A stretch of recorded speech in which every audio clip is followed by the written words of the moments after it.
Every day, cattlemen and women care for their land and their animals. They do so because they're committed to improving natural resources and the environment.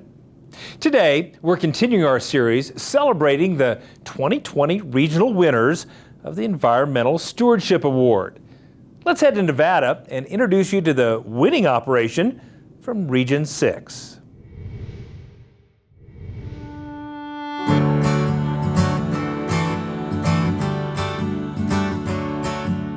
The rugged landscape of northeast Nevada is where you'll find the cattle that make their home on the Boies Ranch. Today, Steve and Robin Boies care for the land that has been in the family for generations. My family has been on this particular ranch since 1945. Robin, my wife, and I have been ranching here for over 40 years. This ranch is interesting because I tell people it's bigger than the small ones and smaller than the big ones, but it's never without family members being involved in the day-to-day work. The cattle on Boies Ranch graze on a mix of private and public lands, with 13,000 acres owned and an additional 112,000 acres leased from the Bureau of Land Management. It's a combination of private property and public property that we manage. So there's a lot of difference in public land versus private land holdings. If we want to make any improvements, a water trough, a fence line, anything like that, we have to go through a regulatory process, and that can take a lot of time to get that done. 80% of the land is government land, but we like to think that we treat it as our own.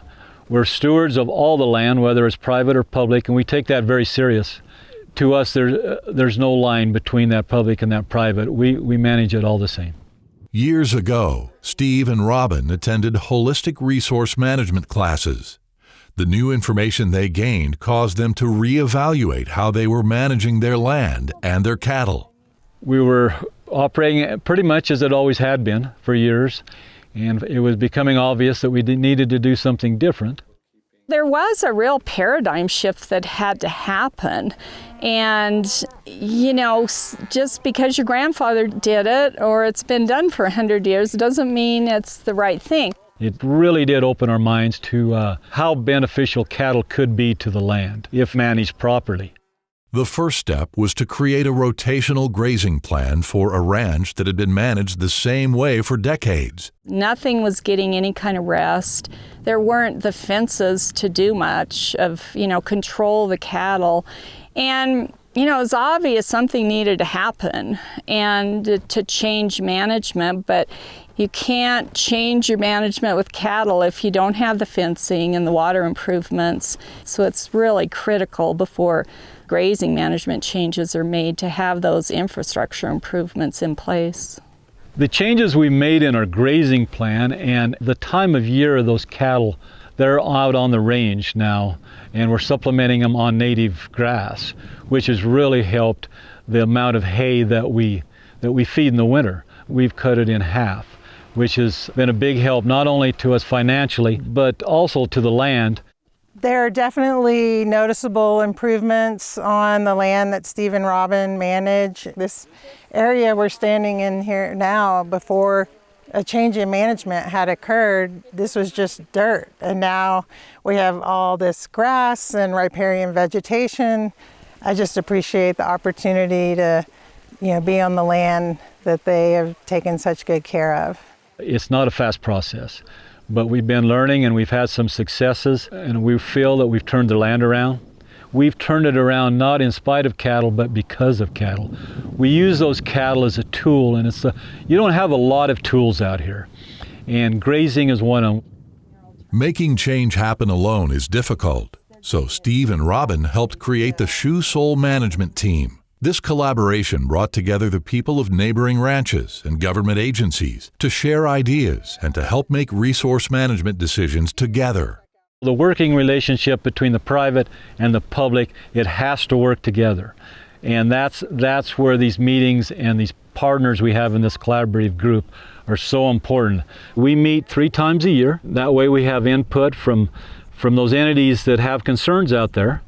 If they have a concern, they bring it up at the meeting and we all talk about it and we adjust. You're getting everybody together and basically trying to get at, this is what all of our desired outcomes are for what do we want to see on the ground, and then how are we going to get there through the types of management that we put in place. It takes a lot of trust on the rancher side, takes a lot of trust on the agency side, and I think what they've done has been this great example of how this can work.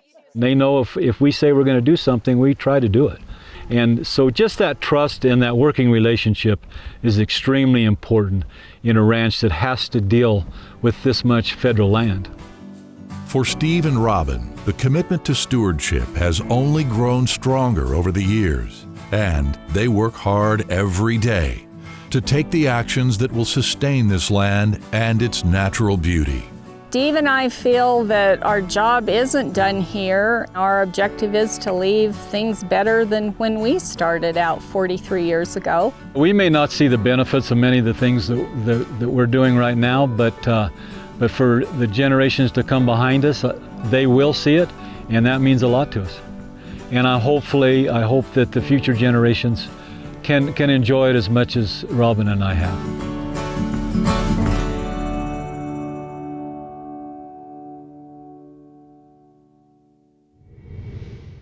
If you'd like to find out more about the Environmental Stewardship Award winners, see photos and videos from their operations, and learn how to nominate someone for the award, visit environmentalstewardship.org.